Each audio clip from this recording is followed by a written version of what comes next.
பட்டு சேலையே நெய்தவங்க சட்டையே போட முடியாதபடி வறுமையில இருந்தாங்க. அத பார்த்த ஒரு சாதாரண கணக்காளர் என்ன பண்ணாரு தெரியுமா?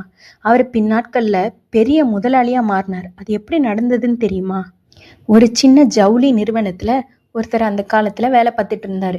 அவரோட சம்பளம்னு பார்த்தா ரூ. 250.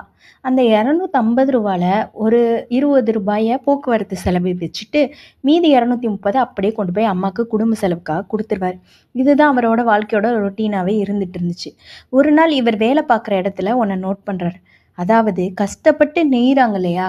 பட்டு சேலையும், பட்டு வேட்டியும் நெய்றவங்க சட்டையே போடாம இருக்காங்க.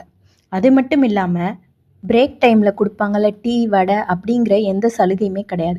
அது கொஞ்சம் பெரிய பொறுப்புல இருக்கவங்களுக்கு மேனேஜர், கணக்கு எழுதுறவங்க இந்த மாதிரி வேலை பார்க்குறவங்களுக்கு மட்டும் தான் டீ, வடை கிடைக்கும். இந்த கடை மட்டத்துல இந்த லாஸ்ட்ல வேலை பார்க்குறவங்களுக்கு எதுவுமே கிடையாது.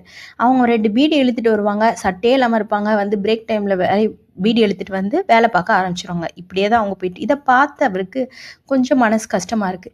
என்னடா இவங்க இப்படி சாப்பிடாம வேலை பார்க்குறாங்களேன்னு. அவங்க வயிறும் ஒட்டி போயிருக்கு. இவர் என்ன பண்றாரு, ஒண்ணு யோசிக்கிறாரு. ஏன் நம்ம அந்த காச குடுக்கக்கூடாதுன்னு. ஏன்னா இவரும் சின்ன வேலை தான் பார்க்குறாரு. போய் கம்பெனிகிட்ட போய் சண்டை போட முடியாது. முதலாளிட்ட போய் இவங்களுக்கு இந்த மாரி இதெல்லாம் பண்ணி குடுங்கன்னு இவரால கேட்க முடியாது. இவரால பண்ண முடிஞ்ச சின்ன உதவி அவங்களுக்கு டீ, வடை வாங்கி குடுக்கறது தான். அத பண்ண ஆரம்பிக்கிறாரு. அப்போ அவங்க அம்மாக்கும் இவருக்கும் இடையில சண்டை வர ஆரம்பிக்குது.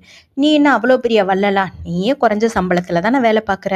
நீ என்ன அவங்களுக்கு வாங்கி குடுக்குறது? அவ்வளோ பெரிய தாராள பிரபுவான்னு" திட்ட ஆரம்பிக்கிறாங்க.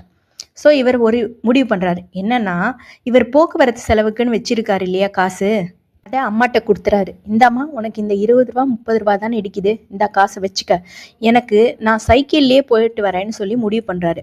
அந்த சைக்கிள் எடுக்குறாரு. டெய்லியுமே 20 கிலோமீட்டர் சைக்கிள மிதிக்கிறாரு. காலையிலயும், இரவும் சைக்கிள்லயே போறாரு, சைக்கிள்லயே வராரு. ஏன்னா, அவங்களுக்கு உதவி பண்ணணுங்கிற ஒரே ஒரு காரணத்துக்காக மட்டும்தான். இப்படி இருக்க சிச்சுவேஷன்ல ஒரு நாள் அந்த ஜவுளி நிறுவனம் நொடிச்சு போகுது. எல்லாருக்குமே வேலை போயிடுச்சு. இப்ப எல்லாருமே வேலை இல்லாத சூழ்நிலைக்கு தள்ளப்பட்டாங்க. இப்போ அவர் ஒரு முடிவு பண்றாரு. ஏன் நம்ம ஒரு நிறுவனத்தை எடுத்து நடத்தக்கூடாதுன்னு. அந்த யோசனைக்கு அவர் கீழ வேலை பார்த்தாங்க இல்லையா? அதாவது இவர உதவி பண்ணார்ல, அவங்கலாம் முன் வராங்க. "நீ எப்படியாவது ஆரம்பி. நாங்க எல்லாருமே உனக்காக வேலை பார்க்குறோம். உனக்கு வேலை பார்க்காட்டி நாங்க யாருக்கு பார்ப்போம்?" அப்படின்னு சொல்றாங்க. இவரோடதும் ஒரு சின்ன நிறுவனமா ஆரம்பிச்சு கொஞ்சம் கொஞ்சமா டெவலப் ஆகி பெரிய நிறுவனமா மாறுது. பெரிய புகழ்பெற்ற ஒரு ஜவுளி கடையாவும், ஜவுளி நிறுவனமாவும் இவர் பேர் பெறாரு. அப்படிப்பட்ட பெரிய முதலாளி ஆன பிறகு, இவர் கடையில வேலை பார்க்குறவங்க எல்லாத்துக்குமே கண்டிப்பா சட்டை போட்டுட்டு தான் வரணும்னு சொல்லி, இலவசமா சட்டைகளையும் வழங்குறாரு. துணிமணி எல்லாத்துக்கும் குடுக்குறாரு. இவரோட நல்ல மனசுக்கு இன்னும் மேன்மேலும் வளர்ந்துக்கிட்டே போறாரு. அவர்கிட்ட வேலை பார்த்தவங்களும் பெரிய ஆளா ஆவறாங்க.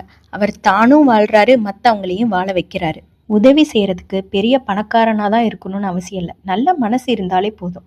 ஒரு நாள் அவர் வாங்கி கொடுத்த ஒரு சின்ன டீ வடை தான் இன்னைக்கு 1000 பேருக்கு வேலை கொடுத்துருக்கு. ஒருத்தரோட கஷ்டத்தை நீ குறைக்கும் போது உன்னோட கஷ்டமும் தானா குறையும்.